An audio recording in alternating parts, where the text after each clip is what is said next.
tell you about the first one, and then somewhere in the conversation, when we change to a topic, I'll bring you the second one. But the first one is Okay. releasing the warrior. And the reason is a lot of people, when they have resistance to change, it's the wood element that is really struggling. And so that would be liver and gallbladder. Liver Hmm. and gallbladder have to do with the emotions of anger and resentment. Now, not saying you have to have those emotions in order to make a change, but change sometimes comes with that resistance, that push, that hardness that comes with it. And so being able to sip on this tea means we might be able to shift through those hard parts with much more ease and grace. And the phrase that is on it, there's actually four altogether, but the one on the front is linked to the wood element. This blend supports opening up to express what is most important to nourish, rejuvenate, and reorganize for full potential. I thought Oh, it just fit nice. perfectly for our conversation. Awesome, awesome. All right, so let's jump in. All right, so our first point that we need to lead off with is the role of emotional resistance in physical health and change. For those of you who are just joining us, all of our little talks are all about mind body connection because you can't separate it. When you have whole health, you got to look at the emotional factors, the physical factors, the spiritual factors, everything. So sometimes when there's physical health issues, not sometimes, just about all the time, there's some physical issue. There's an emotional component to it. I always tell everyone it's like every physical challenge has an emotional anchor. It just is. Okay, so it's very important for us to understand those emotional concepts when we're trying to make change and when we're trying to adjust our physical health as well. So I'm going to let Michelle start off with this particular point. About the emotional resistance in physical health and change. So, what is your take on this, Michelle? So, when we have an experience, our emotions are translated into tissue in our body. And that tissue then provides a different way of moving. So it could be, when you go to lift your leg and your quads are going to do the muscle power and the hamstrings, they're going to work in opposition with each other. But you're going to go to do that movement, but then all of a sudden you have this emotional upheaval that happens right at the moment that you went to lift your leg and your leg went, ooh, you weren't very safe when you went to lift your leg. So I'm going to just pocket that idea so I can remember next time you go to lift your leg, what happened? You fell over. And Right. that pocket, it doesn't work. It's not valuable. However, the body thinks it's keeping you safe. And so those patterns over time, you can imagine all the experiences that you have over time, you end up with this book that's all the way through your body. We don't know the interconnections of all these pieces, but they create some really wild patterns of movement that either can be supporting us or not supporting us. And then that's how we run into trouble with those blocks to change because those patterns are stuck and we've got to let them go. Right. Awesome. Yeah, and from my perspective, it's like emotional blockages and unresolved emotions. They create resistance to change on a physical level in many ways, and one of which a lot of people are aware of, but they don't understand. Just how big of an issue it is like the chronic stress response. It's like you have emotions like fear and anger and grief, and they're just like all consuming and everything, that it creates these elevated levels of stress hormones like cortisol and adrenaline. And then over time, it causes all kinds of physical issues, from muscle tension to digestive problems to inflammation, all of which is going to affect the physical health of the body. It can also lead to things, like, nervous system dysregulation, or disruption in your energy flow in your bodies. And that's kind of where you talk about in the Tai Chi, because Tai Chi is all about the energy flow in the body.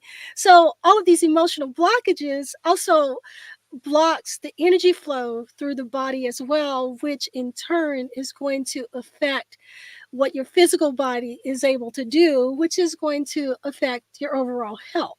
So, and when you have these emotions and they're creating those blockages, it makes it difficult for you to make those changes, which we're going to talk a little bit more about. I don't want to give everything away, in the first, first 5 minutes, but, you know, looking forward, it's going to be things, along the lines of, uh, what was I going to say? I don't know. It's been a day. It's been a week. So, let's just move to the next point. We'll get back to it. I'll remember what I was saying. Can I bring something in there? Maybe it's my brainwave thinking. Yeah, go ahead. Because someone said to me the other day about Tai Chi massage. And I thought, oh, that's such a great term. Because a lot of people will wait until their body is so riddled with that stress response that they'll go for the massage. And then they'll say, I need a deep tissue massage. Yeah. Because it's so embedded. Not realizing that maybe lighter might be easier, because then you can just kind of get the flow started. But what we do in Tai Chi, when you practice every day, is you're doing a daily massage. And that daily massage means that you're releasing and letting go and allowing that flow to happen on a very gentle way. And a lot of times we think about, we need to come at it hard because there's so much embedded in there. But it's the ease and the grace that allows for change to happen. And that's where that massage is just so important. Right. Okay. Yeah. Awesome. Thanks for sharing that. And actually, when you started saying that reminded me of the point that I was going to make, and that was about being stuck. So those emotional triggers get stuck in the body, get stuck in the physical body, which makes us stuck to make those changes that are needed, even on the emotional and the physical level. Particularly like the chronic stress response. That's basically fight, flight, or freeze. Freeze, in essence, is being stuck. And some people also, call it fawn, so, yeah. So, all right, let's get into the next point. So the importance of goal setting and intention for lasting change. So we're coming to the point, we know we need to make the change. We know, and we're having a hard time making the change. So the next step would be to set that intention for change. So these are the goals. So from your perspective, why is that important? So from my perspective, it's all about, when we can create a clear emotional vision for our intention, it helps us to establish our why. And I feel like that why is part of what keeps us going. When things aren't working right, or is not doing what we thought it was going to do, if we can go back and remember our why, it can help us overcome the obstacles of stuckness. So what is your perspective on that, on the goal setting and the intention, to make those lasting changes? I completely agree. And I live every day intentionally set and activities intentionally set. I set intention before we started today. We have intentions with the tea. Everything has a reason, because I want to be healing every moment of my day. I want to be working towards where I'm going. You would not get in the car and say, go car. You would get in the car and say, I'm going to the store. And the car goes, oh, Right. okay. We now know where we're going, and off you drive. But you would never get in the car and not know where you were going. But if we live our lives not knowing where we're going, why get on the wagon of change? You don't need to. It's really easy to stay in front of the TV. It's really easy not to participate in a club. It's easy not to finish that craft project, because why? Why would you need to? But if you were thinking about, I'm going to visit my grandmother, and when I go, I really want to take her this picture I've been working on, your goal is now set. But then you can go beyond that. It's not just the physical pieces, it's about the quality. What kind of visit do you want to have when you get there? What do you want to feel like? What do you want to leave her with when you finish your visit. So you're going well beyond just that initial piece, because that's where the nuggets are. You've already thought well beyond that. And at the other end, it's an excuse me, it's an opportunity for a better conversation and for people to really come together, and for your grandmother to actually anticipate and be ready. And you may think that's funny coming from your thinking about it, but just by you thinking about it, it inspires other people, other things. So Yeah, exactly. Because your thought processes affect how you act, which is going to affect how people react. So your intention can absolutely change the whole environment. mhm. And isn't it Absolutely. wonderful when you say, I'm bringing you something special, and people go, oh, I get something special. And then you think, well, if I'm getting something special, what does that mean I should do? And then all of a sudden you have an inspiration for more than what you started with. So that visit to grandma's can be a lot different because of the way you start your conversations, the way you engage with things. And I think part of my dance background, where thinking choreographies through from the beginning of a dance to the end, has been one of the greatest gifts of being in the dance world, is that I always have to foresee what it's going to look like in the end. And I always have to be able to look through the whole journey. And I do that when I'm anticipating an activity, a gathering, a conversation. I'm always, what is the ultimate goal that I want out of that conversation? Where do I want it to go? How do I want it to finish? And then change becomes nothing, because you already know where you want to go. So why would you resist it? It's just Right. delightful to just go, oh, I need to go this way. Sorry. That's okay. That's okay. For those of you who are watching, let's send Michelle some extra energy here. She is with us today despite being a little under the weather. That's how committed she is to bringing you this information that we feel like everyone has, has a need for. We are dedicated, both of us are dedicated to being able to educate you guys and bring you information that can just make your lives just a little bit better. So thank you for joining us today. Okay, so let's send Michelle some Thank you. extra good positive energy. All right. So again, we were talking about the importance of goal setting and intention when we're trying to make a lasting change. And the point that I brought up was about, setting those goals and those intentions can help you establish your why. I know a lot of you have always have heard about, okay, what's your why? What's your why? That's one of the things that is often said, when you're trying to make changes, is what's your why? What's your why? You hear it a lot in like the weight loss industry or any other healthcare, but I hear it a lot in the weight loss industry. It's like, what's your why? It's like, well, I want to be able to run around with my kids. I want to be able to walk up some stairs without getting winded. I want to be able to buy new clothes. So what is your why? Establishing that can help you not only with getting over the humps that are inevitably going to come. It can also help you with your motivation and your purpose, and it can keep you engaged, because it engages both the conscious and the subconscious mind, because we got all this stuff that's buried deep down inside of us too, that plays a huge part of this, which we're going to talk about a little bit next. And having your why can help you increase your commitment and focus to what it is that you're really trying to achieve. It's really easy to just say, oh, I want to do this, and then you don't do anything about it. You don't set your intention, you don't set any goals, and then you look around a month from now and it's like, well, I didn't do anything.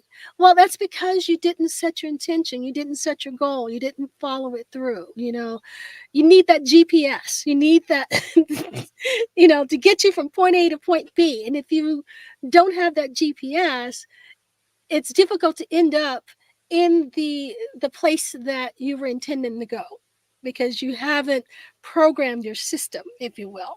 So, and let's face it, our brains is a big computer, lots of programs up there. So sometimes you need to replace the old programming with new programming.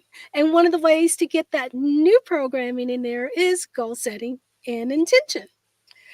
So let's move to the next point, and this is about mind body system, because that's what Michelle and I are all about. It's the mind body connection. Everything that we talk about, it's about mind body connection. And so we're going to talk a little bit now about why the mind body systems falls into what we call holding patterns. And so from my perspective, when you think about the mind body system and holding patterns, you can think of things like the programming in your brain, like I just talked about, the nerves. When you do things, your brain creates these patterns because it wants to be efficient. So it remembers everything.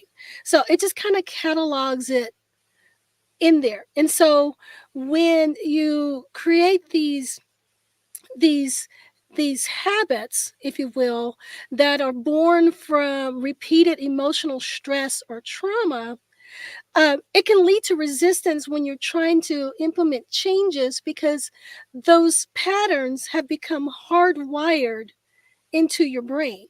So it's kind of like if you ever have pets and you let your pets outside and they have a thing that they like to do, and they will go out the back door or whatever, and they'll go straight to the fence, or they'll go over here and they'll go over there, and they do the same thing every day. Eventually you have a path that is worn through your yard because that pet keeps going that same path because it's their habit, it's what they do.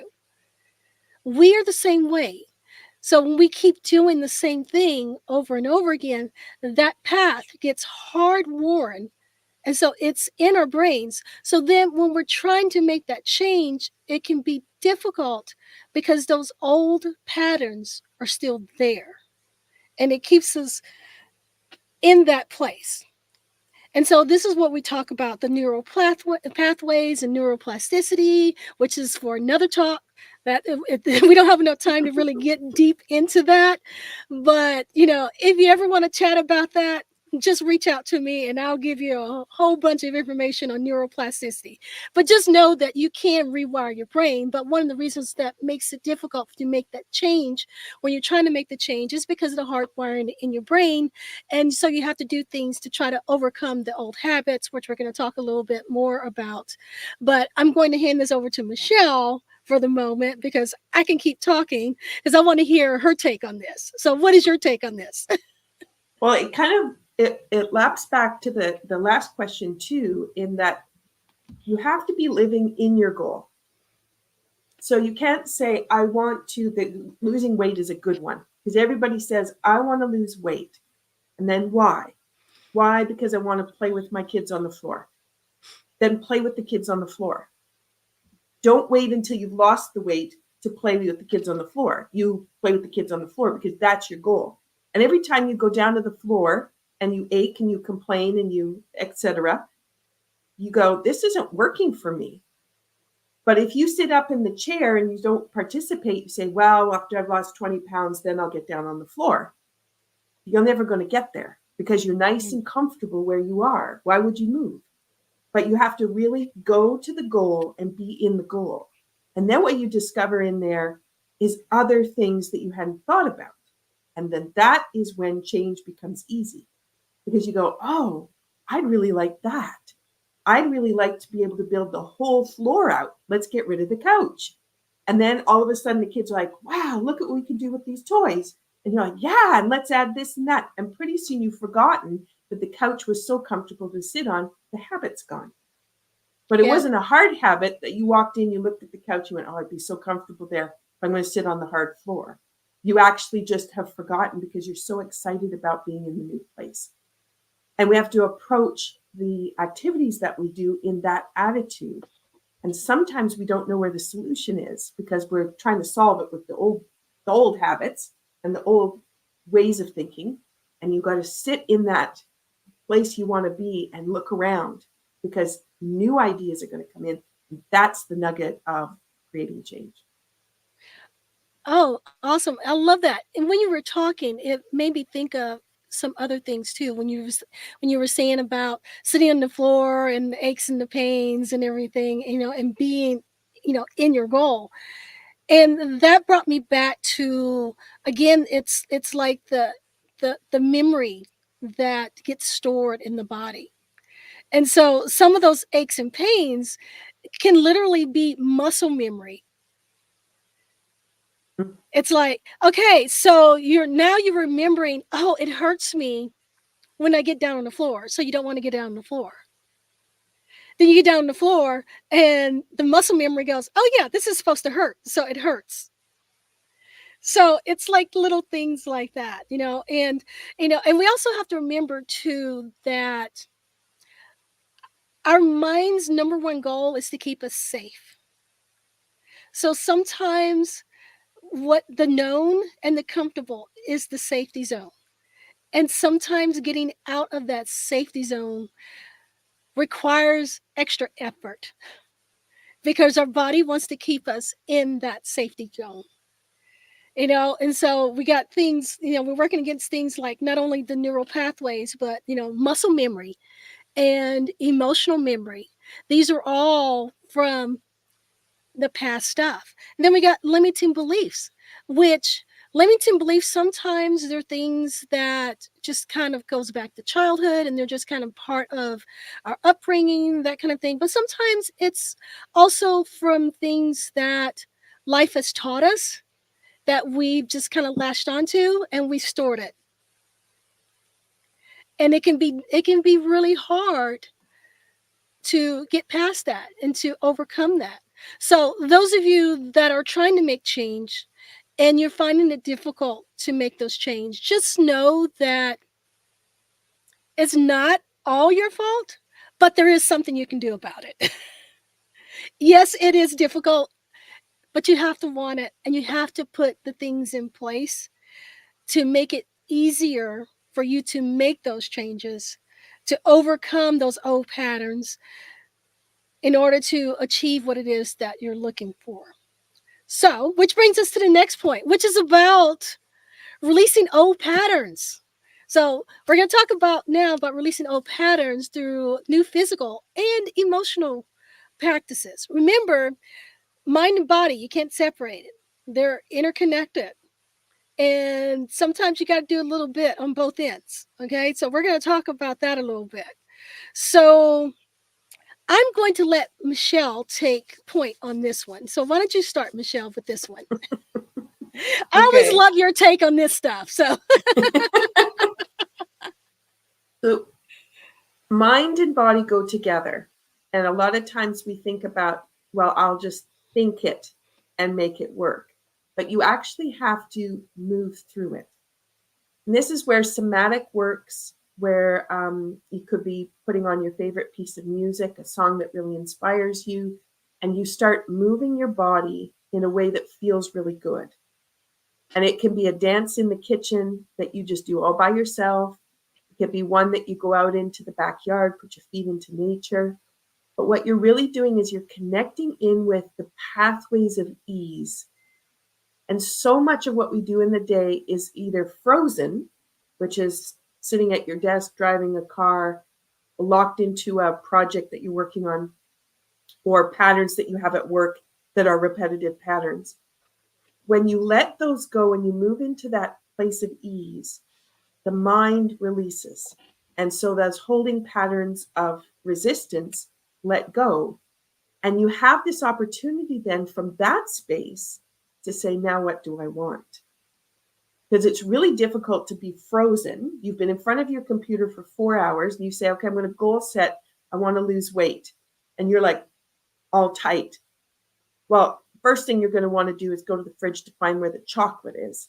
And then you're going to think, while I'm here, what else can I do? And I'm just going to grab this because it's easy. I'm not going to cook a full meal because you're just like so tight. But if you took that time, found that piece of music, you started to move the way you wanted, you went for a walk, you did some Tai Chi, maybe some yoga, and you really got the looseness and the openness. Then when you got to the kitchen, you'd be saying, wouldn't it be awesome if I made? And then you think about something that's got so much more around it. The herbs, the vegetables, the food, slow cooking, putting something on the stove, warming it up. That now changes your response to how you want to live and how you want to go through things. And it's when you make those changes into ease, then when you try to make a change for something, you're in the ease zone. You're no longer in the resistance zone or the pushback zone or the I can't do it zone. You've gone into, I feel really good at the moment and this feels lovely. And then you start making your decisions from there. Yeah. Yeah. Awesome. So from my perspective, I often talk about, limiting beliefs and, emotional anchors and things of that nature because they do affect our physical body. So a lot of people may be wondering, well, how does this actually affect our physical body? Well, here's the thing. So limiting beliefs, they're generally like these deep rooted, often subconscious ideas about ourselves or about the world that we hold on to. And that affects our actions. For example, if you have a limiting belief of I'm not good enough or I'll never succeed, and you set a goal, guess what? You're not going to succeed because deep down you believe that you can't succeed. So, which makes it harder for you to make the changes that you need to succeed in achieving the goal that you set because deep down you believe that you can't succeed. I see this a lot. Again, limiting beliefs come in different forms. They can be, things that life has taught us or society has taught us, things that we believe, that we see out in the world that affects how we believe. And when we believe certain things, it influences our behavior, our decision making process, and it can influence our personal growth and stunt our own growth.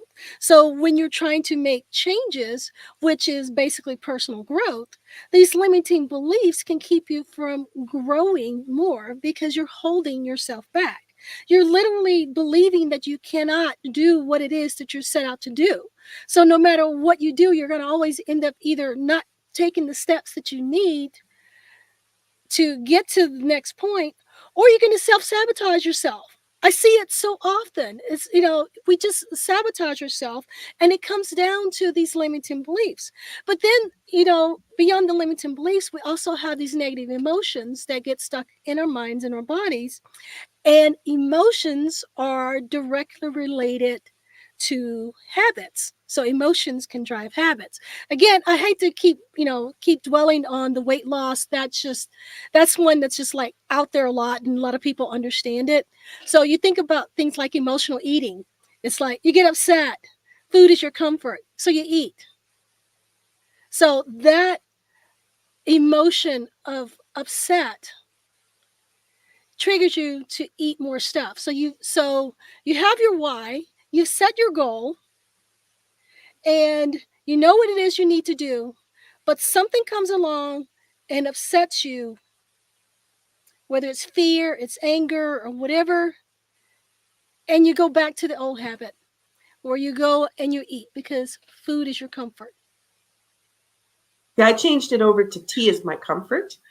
See, so I go, I got a problem. I don't know how to solve it. Which tea is going to be the tea that can support that? And then I'm not worried about where is the chocolate, how much sugar will I consume, all those Exactly. lovely And it's things, right? yeah, that's like the habit replacement, which I highly encourage people to do. It's like try to substitute an old habit for something positive that you can.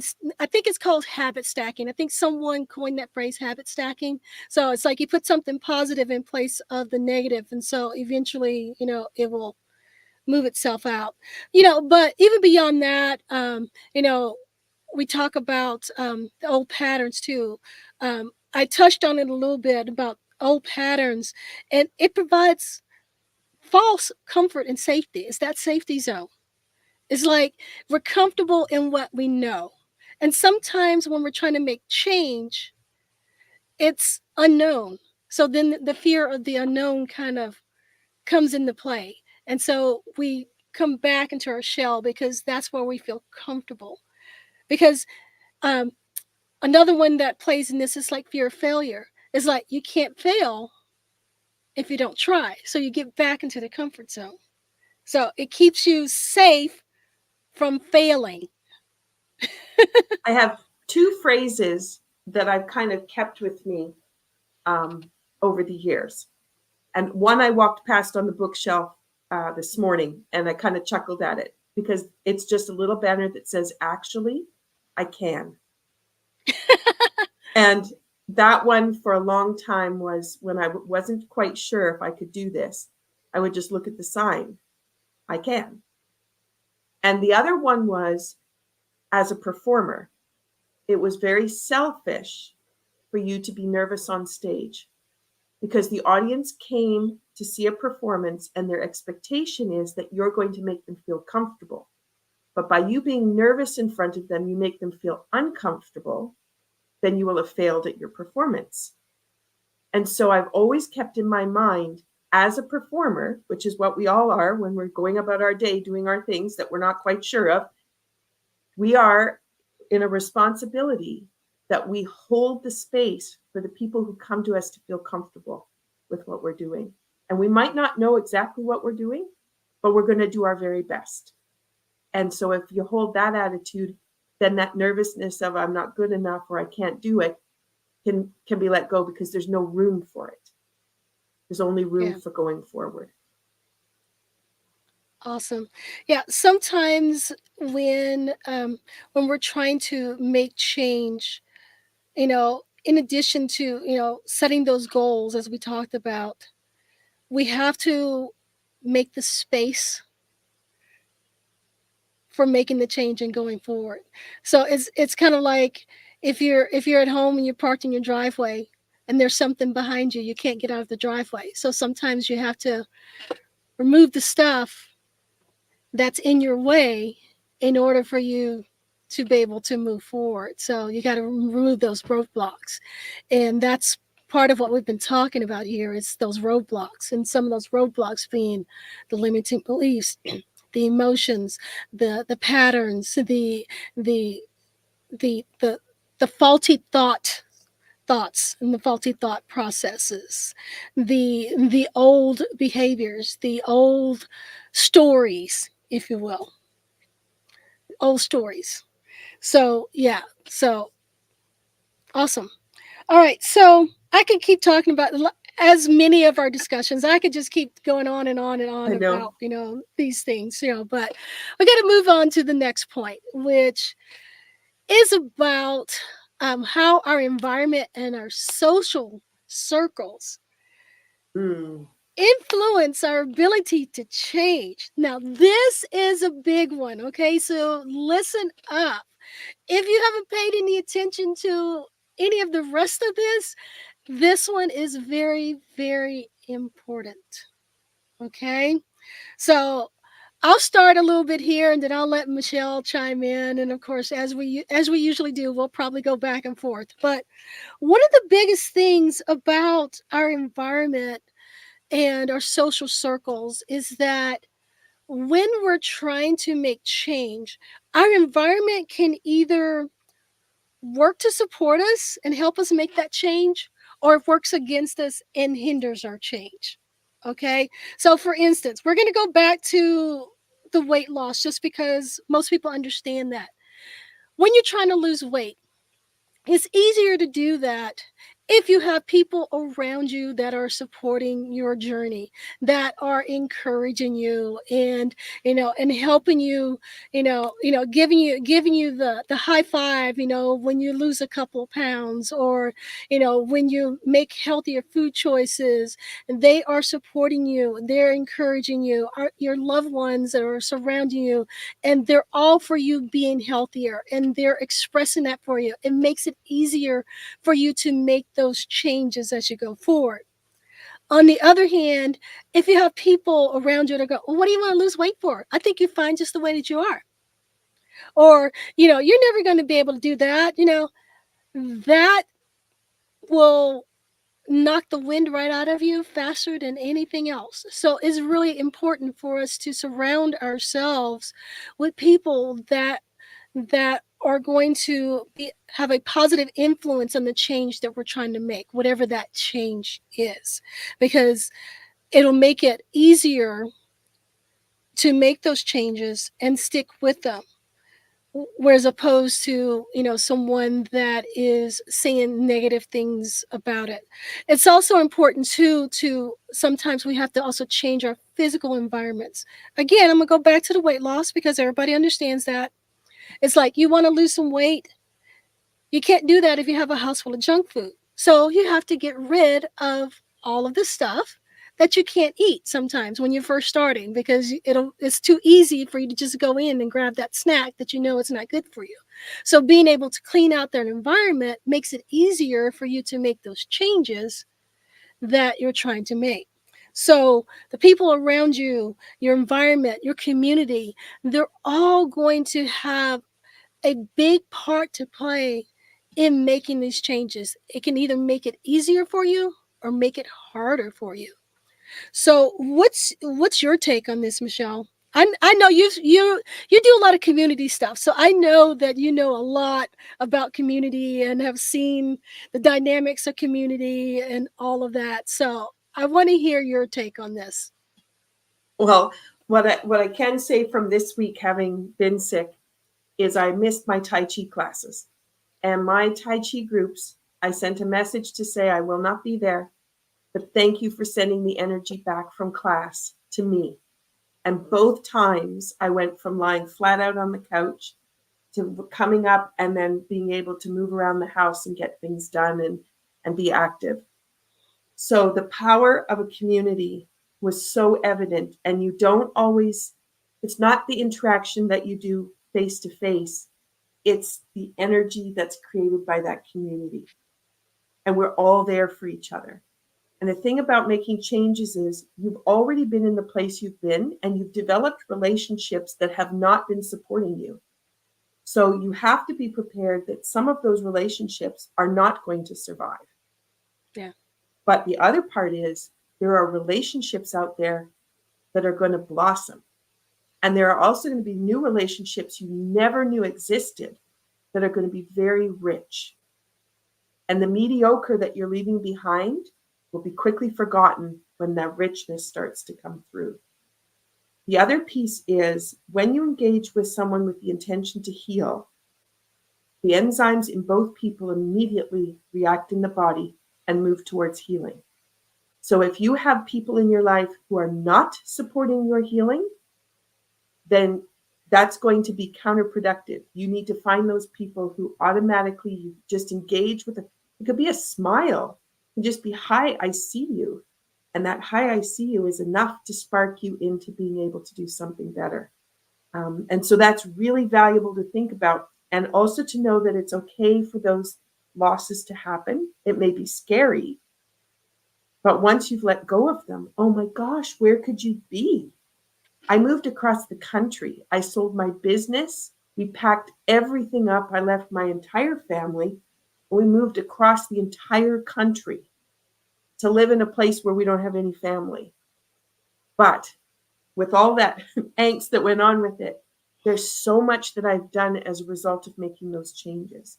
I'm very strong with my family, even though we live so far away, but we have found new ways to communicate and new things that have value for us. But then I have the growth that has happened for me because of the changes that I made. I was very specific on what I wanted in my outcome, and I've achieved that and well beyond.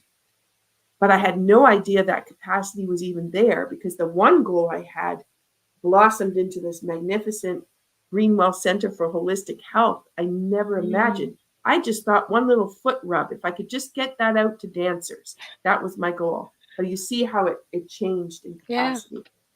And so for people to just realize that the relationships are important, the change is important, and then that connection that you're making is going to be all the difference. And again, it's going back to ease because a lot of it can be very difficult, but you want to go to where it's ease. And so I shifted T. I have to say this because I need to bring the second T in. So this is the Mission for Change Community T. In community, we are empowered for change. That's the intention on the package. And so when I know that I'm going to be meeting with a group of people, I'm going to be actively participating in some kind of project, that's the tea I'd love everybody to be drinking if possible. And if not, then for sure it's the tea I'm drinking, because I want to make that conversation go easily into the best possible place for change to happen. Yeah, I understand that. Yeah, absolutely. So again, our environment, the people that we have around us, that is going to directly affect our ability to make the change that we are seeking to make. And not only that, but when we surround ourselves with the right people, with the right community, in the right environment, we may find that our original goal that we set may change and it may morph into something bigger. For instance, this show, it came about from a change. It was a change that I was looking to make in another area. And this show came about from that. And then the vision for the show became bigger. And same with us when we're trying to make change for our health. And when I say health, for me, from the mind body perspective, because, I'm a naturopath, so it's like it's all interconnected. Health to me is not only physical health, but it's also emotional health, and it's spiritual health, and it's soul health. Okay, it's my body, mind, spirit, and soul. You have to have a balance across the board for true health. So sometimes, we come in with one vision,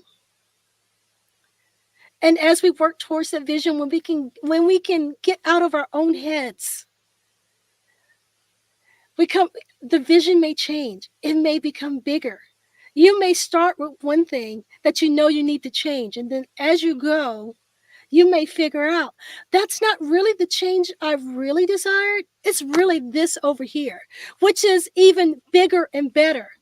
But you were unable to see that bigger and better goal that's sitting out there until you started making those steps, because you can only see one point at a time. So it's very important to not only when you're setting your goals, but surrounding yourself with the means to be able to achieve that, and whatever that means for you.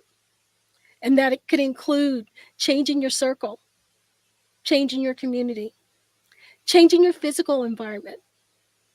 And it's okay. It's scary to make change. It really is. I get it. I understand. But once you start making those changes and you start moving out of the comfort zone, it actually becomes exciting. And then you start wondering what's next. And so you keep going. And then before you know it, you've come so far. You've come so far because you dared to make the first step. As hard as that is, as scary as that is, you have to make the first step. And then you have to make the next step. And you just have to keep going. You have to look past the limiting beliefs. You need to release all that, the old patterns. And it's not going to come easily at first. It's not going to come overnight. The challenge is that change is a challenge. So you just got to keep moving, keep adjusting, and keep going. That's when the pains in the feet, the sore knees, Yeah, we've talked about that the before. back Yeah. breaks down, you can't figure out why, then the pain in the neck shows up. All those signals are the patterns that you're challenging within the body because of the changes you're making. Yeah. And then you have to figure out how you're going to release that pattern. And so it can be you go for a massage. It can be you find a way through the naturopathic methods to bring that ease and flow in. It might be you go to yoga, you might do Tai Chi, but you have to work yourself through whatever that sign that shows up because it's telling you where the resistance has been, but you facing Yeah. it. So rather than being afraid of it, be optimistic by it, and also know that if you've been gripping on and holding tight for a long time, well, that pain's going to do the same because it's going to try to fight. Yeah. And that's where you've got to be patient and gentle and kind. Circle yourself with the right people, and that ease, it's just going to disappear. When we moved across the country, my back seized up about halfway on the drive, and the last half of the drive was unbelievably painful. And I had to just lie on the floor because my back was so seized up. That's how much patterning was locked in there. And then Yeah. once we got set up and we were doing things, it all disappeared. And, Yeah. there's been signals like that, not always excruciating like that, but sometimes just very subtle ones. It could be like the sore foot. You can't rise up on the ball of the foot. You just can't Yeah. seem to get forward and get some power in your step. And that's that fear of forward, So Yeah. go backwards a little bit, walk around in a circle, and then go forward again, and then all of a sudden it's like, oh, that feels a little bit better. Yeah.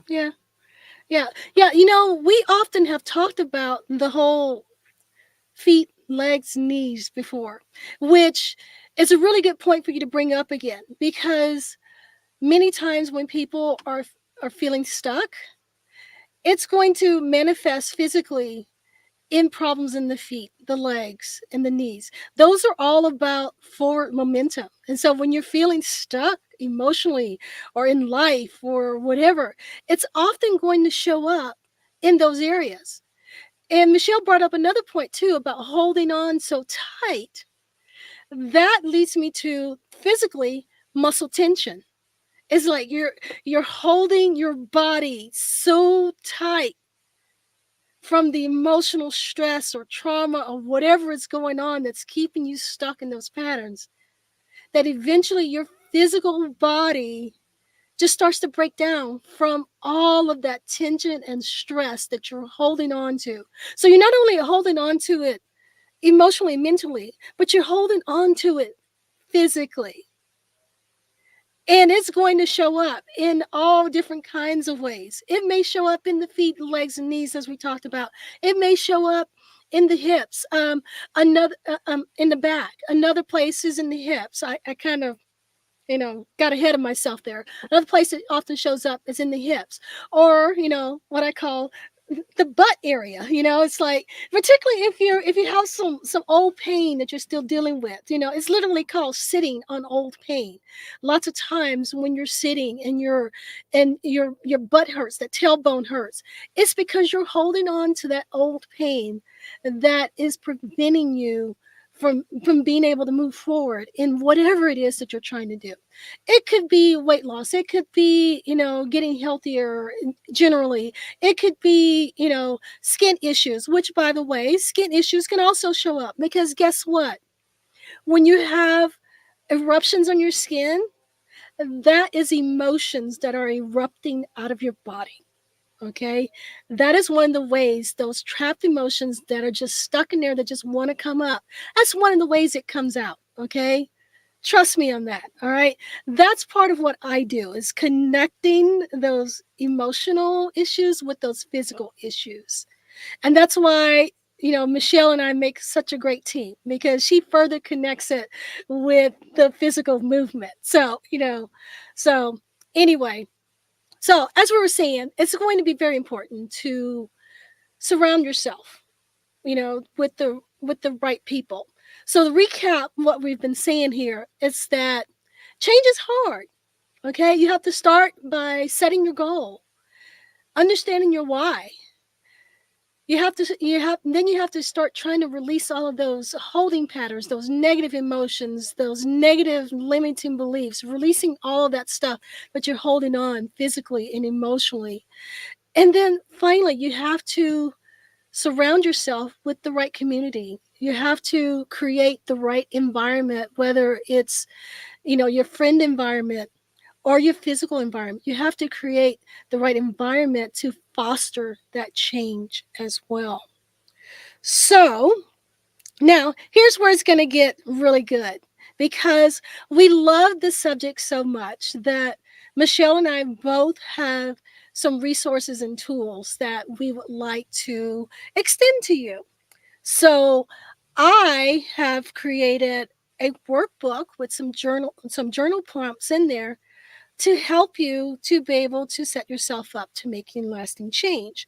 And some of the areas that this workbook will have, it will be um, identifying resistance, exploring emotional connections, uncovering limiting beliefs you may have, something like I always fail when I try something new, or I'm not good enough, or any of those, standard ones, but there could be some unique ones to you as well. Look at the role of environment, look at the mind body connection, setting intentions, and working with fear. Many times, our resistance to change comes from a place of fear. So it's important to know what your fear factors are. And no relation to the show, but you need to know what your fear factors are so you can address them and move past them. So, if you want the workbook, you can find it on my website at livingnaturallyforlife.com/get ORC workbook. That was livingnaturallyforlife.com/ORC workbook. And it's ORC because the workbook is called Overcoming Resistance to Change. And then Michelle has some good stuff for you too. So, what do you have, Michelle, to help people that are trying to make these changes? You can go to katebrettontea.ca, and all of the tea labels are with each of the tea blends. So you can see the intention that's already written on the package. So if you're looking at some kind of change that you want to do, you can go and check out what tea might be able to help get you there with some ease and some grace. So today we talked about releasing the warrior and the mission for change community. So you've got two options there, but you can also check to see if there's something else that's available.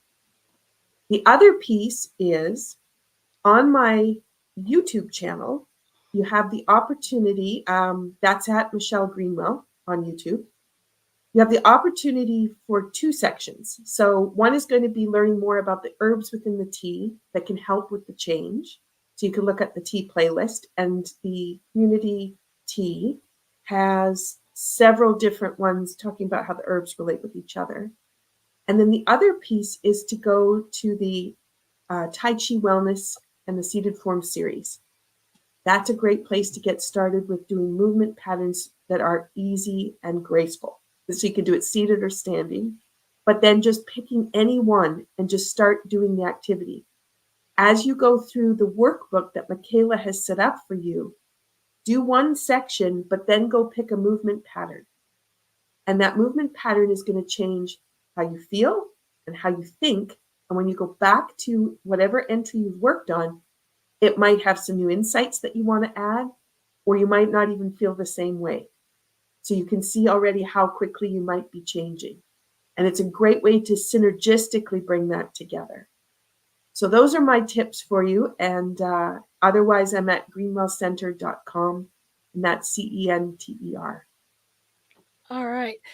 So I encourage you to not only grab the workbook, but go check out the resources that Michelle has laid out as well. Even if you don't get the teas, like she said, each of the teas has an intention, and there's like some information that goes with it. So even if you just read that, it can help a whole lot. I have a lot of her teas, and trust me, she has been very mindful in putting these together, and they're really great for making those changes that you need to make for your future. And another part of this too is awareness. One of the things about being able to do the workbook and looking at what the T's are saying is helping you to have that awareness of yourself. So I want to encourage you that if you're looking at the movement patterns, don't get too wrapped up into which one should I do? Which one should I do? Just pick one intuitively. Okay. That's going to help you also build your own intuition and help what's inside to come up. So it's about body awareness as much as anything else. And once you start becoming aware of your own body and your own needs, it'll be easier to make those changes as you go forward in life. So, Michelle, do you have anything that you would like to end with? Some closing thoughts for us? It's funny because when you were just saying about intuition and awareness, because I've worked so much with the feet and I do know how I stand when I'm standing, how the body feels, how the legs feel, I have that innate awareness. On my flight home last week, I got a pinched nerve. And when I stood up to stand, I could feel how the tension had completely compacted the one side of the body and how far it extended over the other side, which felt like two different bodies. But it was an awareness for me of how far I've come in learning about my body and understanding when something shifts and where it's shifted and impacted. Because then I can be very gentle to know how I need to move in order for that side to let go that's wound itself up. So I'm just going to suggest that because the more you work with those exercises and start putting those activities all together, you're going to start to really find a really strong way for you to know who you are and what your impact is and how things are affecting you. And that awareness is going to carry you a long ways. Thank you, Michaela, for this topic. It's been so awesome. All right. So that is it for today's show. Thank you for joining us. Those of you who are watching later, thank you for watching to the end. We hope that you get great benefit out of what we presented for you here today.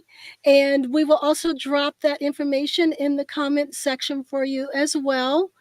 And yeah, and join us next time. You can catch Michelle and I on the first Friday of each month live. So make sure you tune in next time to see what we're going to be talking about next. And thank you all, and we'll see you next. This episode is brought to you by Living Naturally for Life, the Greenwell Center for Holistic Health, and Cape Breton Tea Company.